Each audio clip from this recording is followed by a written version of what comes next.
எதிர்பார்க்கவே இல்லை. காலையிலேயே வந்து ஒரு 5:30 மணி போல் தண்ணி வந்துருச்சு. வழக்கம் போல் நேரமாக இருந்துச்சு. வாசல் கூட்டி சாணி தெளிச்சிட்டு கோலம் போட்டேன். நிறைய பேர் கலர் கொடுங்கன்னு சொன்னீங்க. கலர் கொடுத்தா உண்மையாலுமே நல்லா தான் இருக்குங்க. இன்னைக்கு என்னுடைய கோலம் எப்படி இருக்குன்னு சொல்லிட்டு கமெண்ட் பண்ணுங்க. இப்போ குளிர் காலத்தில் வந்து பார்த்தீங்கன்னா அதிகமாக தண்ணி குடிக்கவே முடியல. ஜில்லுன்னு குடிக்கிறதுக்கு ரொம்ப கஷ்டமாக இருக்குதுன்னு அதிகமாக தண்ணி குடிக்கிறது இல்லையா.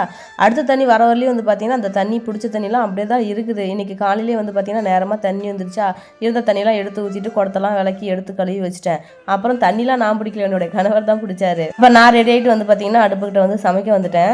இந்த பருப்பெல்லாம் வேக வைக்கிறோம்ல, அந்த பருப்பு வந்து பார்த்தீங்கன்னா மத்தில் கடையிறத விடவே இந்த மாதிரி இந்த முட்டை அடிக்கிறதுலாம் இருக்குதுல்ல, இந்த எக் பீட்டு எக் பிளெண்டர் இந்த மாதிரி சொல்கிறாங்களா, அதை வச்சு சும்மா 2-3 அடி அடிச்சோம்னா போதும். நல்லா வந்து பார்த்தீங்கன்னா தக்காளி பருப்புலாம் ஒன்னோடு ஒன்று நல்லா கலந்து மசிச்சு வந்துடுது. கொஞ்சம் ஈஸியாகவும் இருக்குது. காலையில் டைமில் நம்ம பரபரப்பாக வேலை செய்யும் போது இந்த மாதிரி சின்ன சின்ன டிப்ஸ் எல்லாம் ஃபாலோ பண்ணும்போது கொஞ்சம் ஈஸியாக இருக்கும். குட்டிமா நேற்று ஸ்கூல் விட்டு வந்து நல்லா ஜாலியாக விளையாண்டுட்டு காலையில் தூங்கி இருந்துச்சோன்னே புக்குக்கு அட்டை போட்டு கொடுக்கணும், இல்லைன்னா நான் ஸ்கூலே போக மாட்டேன் அப்படின்ற மாதிரி சொல்லிட்டாங்க. அதனால் அவங்க அப்பா தண்ணி பிடிச்சிட்ட கையோட வந்து பார்த்தீங்கன்னா புக்குக்கு அட்டை போட்டு கொடுத்துட்டு இருந்தாரு.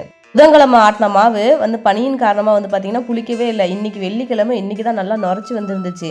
நம்ம அளவு எந்த அளவில் போட்டாலும் அந்த மாவுலாம் நல்லா புளிச்சு வந்தால் தான் இட்லியோ தோசையோ நல்லா சாஃப்டாக புசு புசுன்னு வரும். நான் இட்லிக்கு எப்பயுமே வந்து பார்த்தீங்கன்னா ரேஷன் அரிசி தான் அரைப்பேன். இட்லியோ தோசையோ எல்லாத்துக்குமே ரேஷன் அரிசி தான். நல்லா இட்லி நல்லா சாஃப்டாக வந்துருந்துச்சு. இன்னைக்கு காலையிலே வந்து பார்த்தீங்கன்னா பருப்பு குழம்பு தான். பருப்பில் கத்திரிக்காய் போட்டு சாம்பார் மாதிரி வச்சிருந்தேன். அதுக்கப்புறம் வந்து பார்த்தீங்கன்னா கடலை சட்னி ஆட்டியிருந்தேன். எங்கள் வீட்டில் இருக்கிற குழந்தைங்க சாப்பாடு சாப்பிட தான் ரொம்ப போரிங்காக இருக்கிற மாதிரி தோணும் அவங்களுக்கு வந்து பார்த்தீங்கன்னா காலையில் மதியம் நைட்டுன்னு 3 நேரமும் இட்லி தோசைன்னு சமைச்சு கொடுத்தா கூட அழகாக சாப்பிட்டுக்குவாங்க.